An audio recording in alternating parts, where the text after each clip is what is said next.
Hey yo yo yo! Salut les turfeuses, salut les turfeurs! Bienvenue pour un nouveau pronostic de Benoît Requin! Merci pour vos likes, pour vos commentaires. N'hésitez pas à vous abonner pour recevoir tous mes pronostics tous les jours et n'hésitez pas à rejoindre ma communauté pour avoir accès à tous les tickets pour la course du Quintet. Ok, place au pronostic du Quintet du mercredi 9 décembre, direction Paris-Vincennes, pour le prix de Villers-Cotterêts. 3 attelés, 2100 mètres, départ autostart, 14 partants, réunion 1, course 1, indice de confiance, 4 sur 5. On est plutôt confiant pour ce Quintet, on va voir ça ensemble. Et les amis, je compte sur vous pour Merinova, pour la soutenir, la liker. Je vous ai mis son logo à la fin de la vidéo.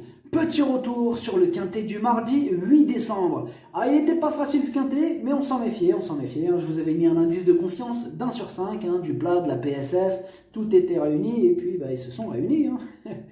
En revanche, pour le niveau yo-yo total VIP, on a réussi à choper un multi en 5 à 447 € sur un ticket. Ça fait plaisir. On a aussi mon coup de folie qui est passé et un joli 2 sur 4. Alors, on doit battre les records du mois d'octobre à 13 208 € et le mois de novembre à 21 864 €. Et ce mois de décembre, il monte à 3 247 € de gains. Et au total, en 2 mois, on a atteint 38 319 €. Ça fait plaisir. Ah ouais, au fait, j'ai une bonne nouvelle. Là, ça avance très bien pour mon site internet. Donc, pour tous les pays qui n'ont pas encore accès au bouton rejoindre, vous aurez bientôt votre niveau yo-yo total VIP, donc sur mon futur site internet, et au même prix, pour tous les pays, bien sûr. Alors, le niveau qui donne accès à tous mes tickets pour la course du Quintet, c'est le niveau yo-yo total VIP, par le bouton rejoindre. N'hésitez pas à rejoindre ma communauté et vous récupérez tous mes tickets dans l'onglet communauté. Ok, c'est parti, on commence le pronostic et on commence avec le numéro 1, Éminent d'Orgerès. Il redescend, effectivement, il redescend légèrement de catégorie et dans ce lot, il a les moyens de bien faire. On écoute Christophe Klein. Éminent d'Orgerès a bien tenu sa partie fin novembre à Vincennes dans un lot bien composé. Mercredi, l'opposition semble moins relevée. Le raccourcissement de la distance va jouer en sa faveur. Sur 2100 mètres, les courses sont généralement plus limpides. David Thomin l'a déjà mené victorieusement. Il a ma confiance. Le numéro 2, Emilius de Play. Sa discipline, c'est le trop monté. Ce mercredi, je le raye. On écoute quand même Franck Blandin. Allez, on l'écoute. Emilius de Play est arrivé à l'écurie depuis 2 mois environ. C'est un gentil cheval. Personnellement, je pense qu'il n'a pas suffisamment de vitesse pour les courses à l'attelage. Mais pour le remettre dans le bain après des soucis de santé, il va disputer plusieurs sorties dans cette spécialité. Vous pouvez le rayer.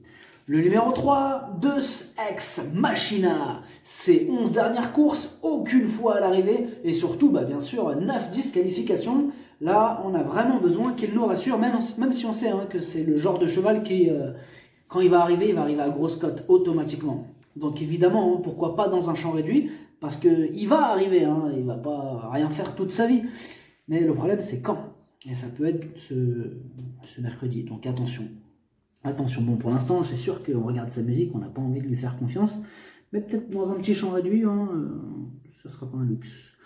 On écoute Hervé Sionneau. Deus Ex Machina est en belle condition physique. Il faut vraiment que tout se passe bien sans le moindre incident. Au début du mois, fautif et disqualifié de banner, il a eu un comportement encourageant en retrait ensuite. Je vais effectuer de nouveaux réglages. J'espère que tout ira bien. Le numéro 4, Exquisa Bella. La régularité ne fait pas partie de ses principales qualités et comme d'habitude avec elle, ce sera tout ou rien. On écoute Alexandre Abrivard. Exquisa Bella a alterné le bon et le moins bon cette année. Sa dernière sortie était très bonne, sa forme est optimale et l'engagement idéal. Cela dit, elle a besoin d'un déroulement de course sur mesure pour donner sa pleine mesure. La courte distance ne devrait pas la déranger, elle peut accrocher une petite place. Le numéro 5, Eton de Carzy. C'est une rentrée totalement ferrée et Franck Leblanc nous dit qu'on peut la rayer. C'est ce qu'il nous dit, Franck Leblanc. Son entraîneur d'ailleurs, Franck Leblanc, il n'est pas sur ma liste rouge. Non, il est sur ma liste noire. Donc, je m'en méfie. Et les amateurs de chant réduit, mieux vaut lui faire une petite place. On ne sait jamais. On écoute Franck Leblanc qui va vous dire, ouais, il est là.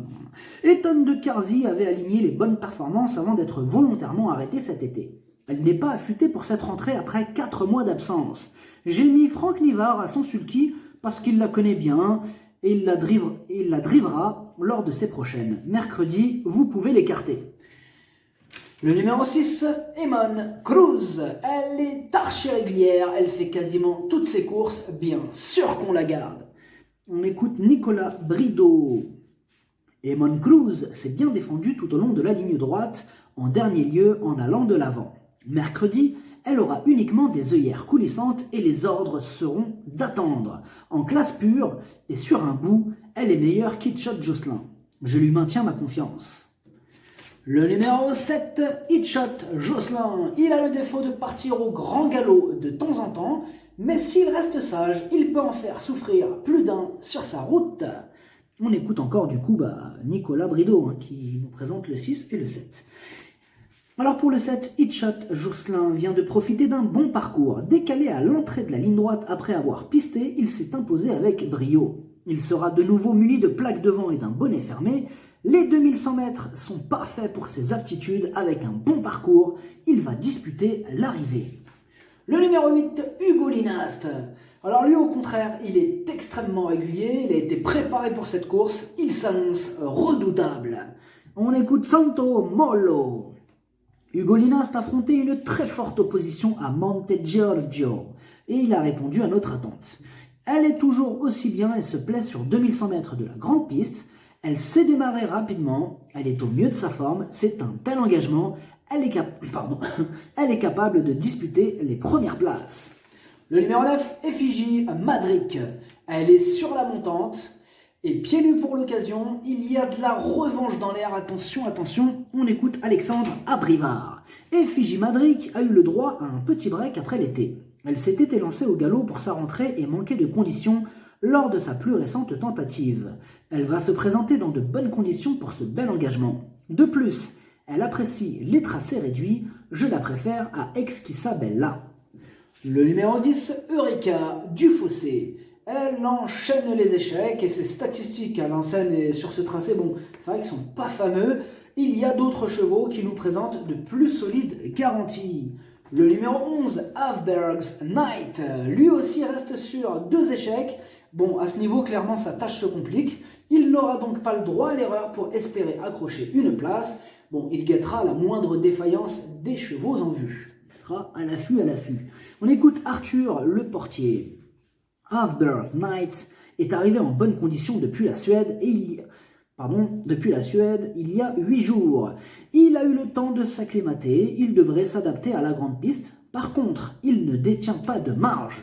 En seconde ligne, il faudra que tout se passe bien. Avant coup, on serait déjà satisfait de le voir prendre une petite place.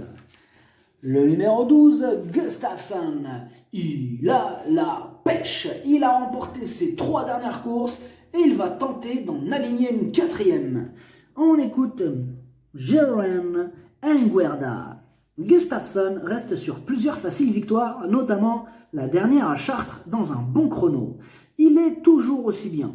Il peut tout faire dans un parcours, aller de l'avant comme venir sur les autres. En seconde ligne, il faudra sans doute patienter ici. Les 2100 mètres vont lui convenir, j'ai des ambitions. Le numéro 13, Catch My Love. Ses 5 dernières courses, 5 échecs. Björn Goop sera aux commandes, il va tenter de remettre les pendules à l'heure, quitte ou double. On écoute Björn Goop. Catch My Love court honnêtement à chacune de ses sorties, mais ce n'est pas suffisant pour prétendre aux premières places. Physiquement, elle est bien.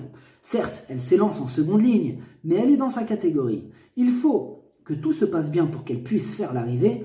Pour la victoire, cela paraît compliqué. Le numéro 14, Equinox, il reste sur 6 échecs consécutifs. Alors attention là, cette fois-ci il sera confié à Jean-Michel Bazir pour la première fois. Et vu sa maîtrise, attention à lui. On écoute Jacques Bruno. Equinox avait été volontairement arrêté cet été après un bon début d'année. Après deux courses corde à droite, où il n'était pas à l'aise, il a couru en progrès ces derniers temps. il a bien travaillé. Mathieu Abrivard étant retenu, j'ai fait appel à Jean-Michel Bazir. Je compte sur lui pour terminer dans le quintet. Le pronostic, ça donne 12, 8, As, 6, 7, 9, 14, 4, cheval de complément le 11, si jamais un autre nom partant et ça peut arriver, le 13.